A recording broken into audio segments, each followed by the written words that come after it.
really not scared. You're not scared. Not scared.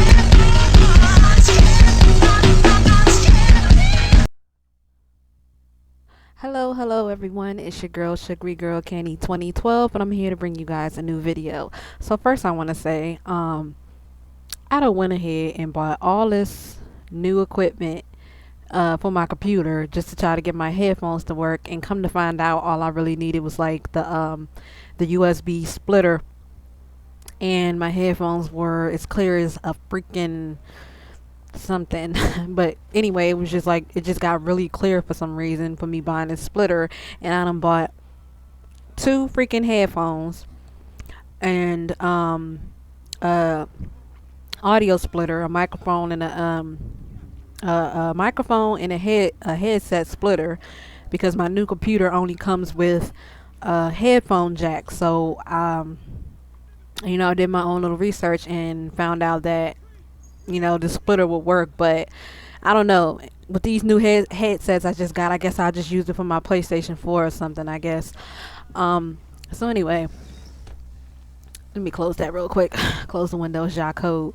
So anyway, I've been wanting to talk about this for the longest, and I'm about what 3 weeks late on it.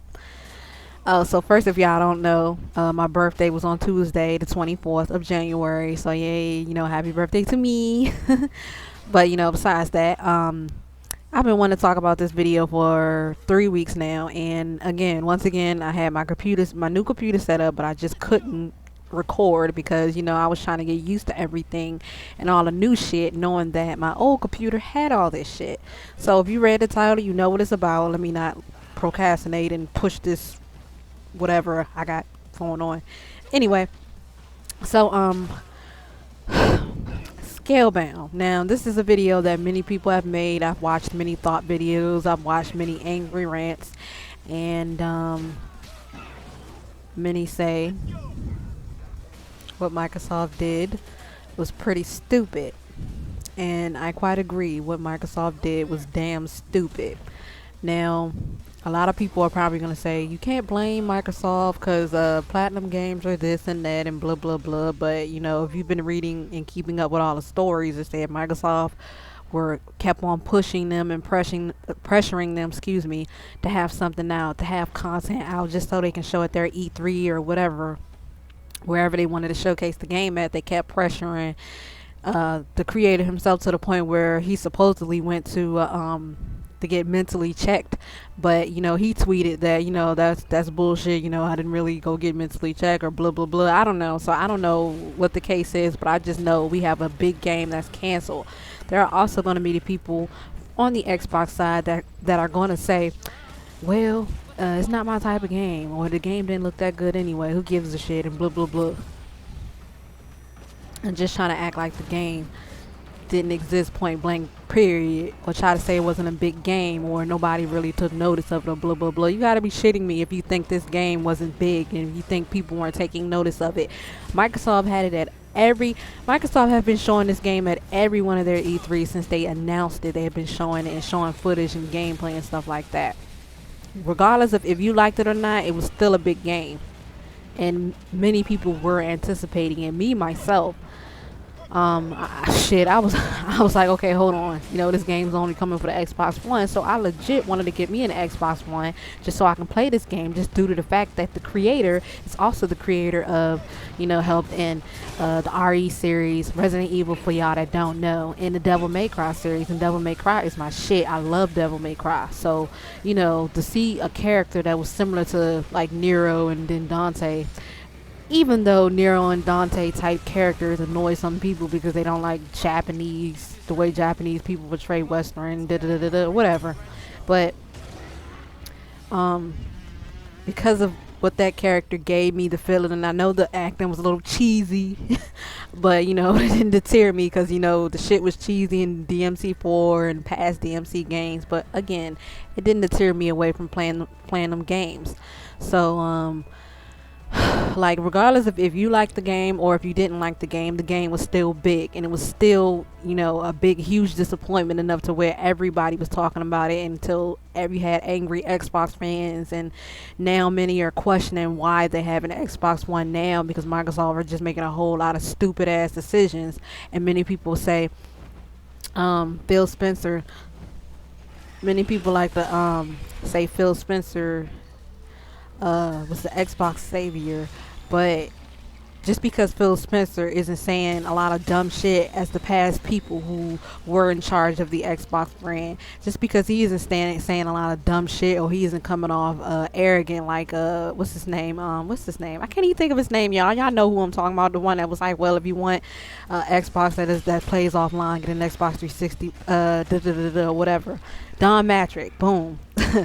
So even though he didn't come off like that, he still, in my opinion, isn't really pushing the Xbox brand as hard, because I mean now they're talking about the Xbox Scorpio, and then you got all these leaks, but what does that exactly mean for many people if you have nothing to showcase it, to showcase that power, to show what that console can do? Because let's be serious, consoles are not all about the freaking third party games, because third parties aren't gonna, unless the third party is exclusive deal with like one company, then sure, but third parties aren't gonna show the full potential of what a console can do, just due to the fact that they're making this game for many other platforms. So obviously they can't just put, like, you know, whole focus on just like the PlayStation 4 or the Xbox One or whatever. They have to, you know, utilize this game to work for all platforms. So third parties are not really the draw. I mean, maybe the draw for, you know, for third party games and these consoles for you, maybe it works for you, but for me it personally don't. The games that get me to purchase a console and to take it seriously are the first parties and second parties and whatnot. It's not the third parties, it's the first and second parties, because at the end of the day, all these consoles are getting the same game. So why should I get another console to get the same game on it? You feel me? Like it's pointless to me. And then if that's all I'm gonna be getting on the third party, if third party games are all I'm gonna be getting on, like say the Xbox One, then what's the point of me getting it? Because I want to play some exclusives too. So this is why it's like I'm not choosing to just be a Sony girl, because, you know, I love, like, I was a Nintendo girl first, you know, and Nintendo are slowly kind of pulling me in, even though, you know, the Switch is kind of iffy, but to the games, like, yeah, have y'all seen the new Zelda? But whew, like, I don't know, I just can't justify purchasing a console just to buy a bunch of third parties on it, knowing I can get all of those same games on my PlayStation 4. It's just pointless to me, you know. I don't know what's going on with Microsoft, and now that we all see what's happening, like, do we all really think that Phil Spencer is still a good idea for the Xbox brand? Because so far Microsoft just literally are running around with like a chicken with his head cut off right now, like they don't know what the hell they want to do with this console. And then they're hyping the Scorpio up, and then it's like they're just saying fuck the Xbox fan base, with how they're just quickly going forward with things, and they don't have anything to showcase the Xbox. I mean, maybe they do with the Scorpio, maybe they do, you never know, you know, come E3, but so far it's not looking so good, because the PS4 Pro and the PS4 together, you know, Sony are passing PlayStation 2 numbers. They're about to be up there with the PlayStation 2, bro. Like it's like not even a game right now. They are killing it. They put all these naysayers to they shut all these naysayers the hell up, because when both of them came out, the PlayStation 4 and the Xbox One, people were already having, you know, their huge doubts about the PlayStation 4, you know, saying it's going to be like the PlayStation 3 with how they debut and blah blah blah. And then Sony just completely shut them people all the way the fuck up, and then people just had to reach to find something negative to say about the console. When yeah, Sony had their bullshit with them, but at the end of the day, Sony are freaking killing it right now with the games. Like next month in February, we got Horizon Zero Dawn about to drop, and then we just had shit, what's the name of the damn game? Look at me, see, I don't play games too much, so like, let me hold on, y'all, give me a second. I swear to goodness, what's wrong with me? And I got the damn game. That don't make no fucking sense. The Last Guardian. Oh my freaking gosh. The Last Guardian came out in November, and I literally went and pre-ordered that game at the very last minute because I was purposely not keeping up with anything of the game because I didn't want anybody to spoil it for me until I actually got my hands on that controller and played it. And let me just tell y'all, I love the games. If y'all didn't catch my first video about my first 15 minutes in of The Last Guardian, y'all can go check it out right now.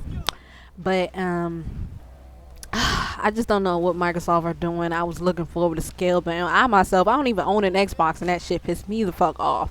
Cause now I'm like, point in me getting it, cause I'm not gonna get a console just to buy third parties and games I could just get on my PlayStation 4. You feel me? And that was like the one incentive. That and what's the name of that game? Oh my god. It's a game that came out for the Xbox One about I think it was last year or the year before. It's the oh wow, Sunset Overdrive. Boom. I wanted that game too, but I don't know. It just sucks that Microsoft just don't push their franchises like they used to do for the 360. Like 360 had a whole lot of good. They didn't have a ton, but they had some good exclusives with them. And it's just sad to see that they're just killing off all these studios, and like they're just killing off all these franchises, killing franchises before it can even start. Like, come on, bro. They're just killing all these studios and all this potential, and you guys wonder why people and any developers and stuff would rather go to Sony than any other companies, because Sony do them right. And y'all can make fun of the indies all y'all want, but let's be serious once again. All of these big name companies started out as indies before they became as big as they do. So by Sony treating them good and welcoming them and giving them a hug and saying, you're welcome to do this and that with your game and we're not going to rush you, don't you think that's an incentive for them developers to stay the hell on the PlayStation 4 and want to keep making games because they feel welcomed and they're small? Small companies don't always stay small. They get bigger. They only get bigger. Shaking my head. So I'm gonna leave the question of the day at the end of the video, and you guys can tell me what you think about this situation and how does it make you feel if you're an Xbox One owner, or if you were, you wanted to pick the console up just to see what Scalebound was about because it's your type of game like it is for me, and now you really have no incentive. Then what do you do? What are you going to do? Are you still going to get an Xbox One? And also, do you personally buy your consoles to buy third-party games and play it? Like, does that really matter to you? Personally, for me, yes, it does. It does matter because I'm not, once again, I'm not going to be buying no consoles to play a bunch of third-party games that I can play on my PlayStation 4. It's pretty pointless to be dropping $300 to $400 more to play the same shit on my PlayStation 4, and probably not in as good quality as it is on the PlayStation 4. Because let's be serious, the PS4 and the Xbox. The PS4 and the the PlayStation console and the Xbox console have switched places this gen. So now is the PlayStation 4 is the console that many developers want to work with and work on, and not the Xbox as it was with the 360 during the 360 days. So yeah, that's it, guys. Thank you for watching and commenting and subscribing. If you did, it is definitely appreciated, and thank you for sticking along for as long as you guys have, and I will talk to you guys later. Deuces.